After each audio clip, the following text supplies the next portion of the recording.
అందరికీ నమస్కారం. సృష్టికి ఏది మూలమో ఆయుర్వేదానికి అదే మూలం అన్న విషయం మీద సృష్టికి మొత్తానికి అమ్మవారు మూలమైనప్పటికీ కూడా భౌతికంగా పంచభూతాలు అనేటివి లేకపోతే సృష్టి లేదు. పంచభూతాలతోనే అమ్మవారు కూడా సృష్టించింది. అయితే ఆయుర్వేదానికి కూడా పంచభూతాలు, త్రిగుణాలే ప్రాధాన్యం.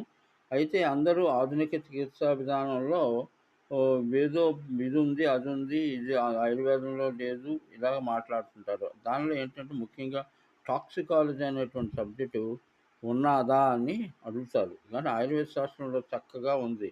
ఆయుర్వేద చికిత్సలో అగంధ అగ అఘద తంత్రం అని చెప్పేసి ఒక ఇదుంది. రసాయనిక చికిత్సలు ఇవన్నీ రిజువనేషను తర్వాత ఇయన్నీ ఎలా ఉన్నాయో ఈ అఘద తంత్రం అనేటువంటిది టాక్సికాలజీ అంటే ఆహ్, హ్మ్, మన శరీరం